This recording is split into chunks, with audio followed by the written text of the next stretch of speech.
के द्वारा दिया गया फल ही हमारे आहार हैं। मिल गया तो खा लिए, नहीं मिला तो भूखे भी सो लिए, क्या फिक्र है।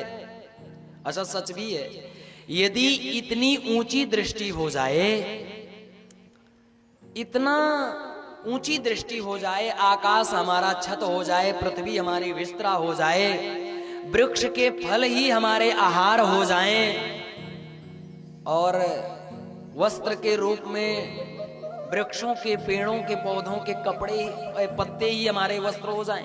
भाई शरीर ही तो ढकना है। यदि इतनी ऊंची दृष्टि हो जाए, आपके जीवन में कोई दुख रह जाएगा क्या? वे फिक्रमंद हो गए। उस महात्मा ने कहा, संन्यासे सर्वथा सुखम।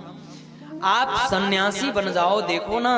और सुनो, यदि इतना ज्यादा बेटे की चिंता करते हो, बेटा बेटा कर रहे हो, तो भगवान श्री कृष्ण को ही बेटा क्यों नहीं मान लेते?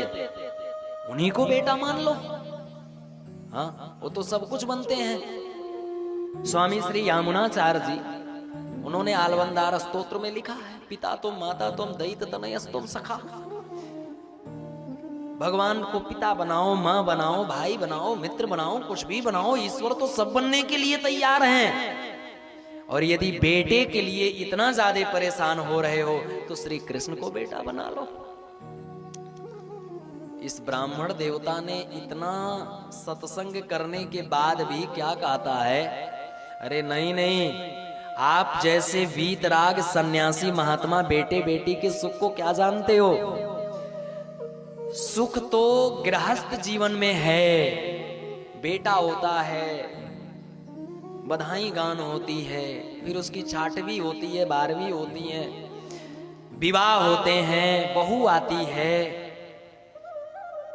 घर में खुशियां भर जाती है, फिर छोटे छोटे नन्हे मुन्ने पोता पोती होते हैं, कभी गोद में लिया जाए तो कभी उनके साथ हंसी मजाक हो जाती है, कभी खेलने निकल जाएं।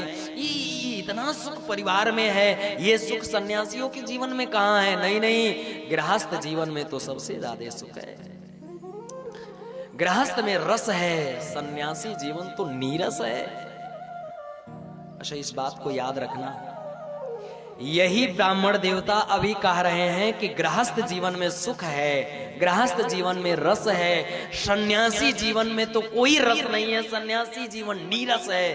पर आने वाले कुछ ही क्षणों के बाद यही पंडित जी स्वीकार करेंगे, सुख तो केवल विरक्तों में है। ध्यान रखना, इसको याद रखना आप। ब्राह्मण देवता से प्रार्थना करने लगे। ब्राह्मण देवता ने एक फल दिया। घटना आप सब जानते हैं। फल दिया ले जाकर पत्नी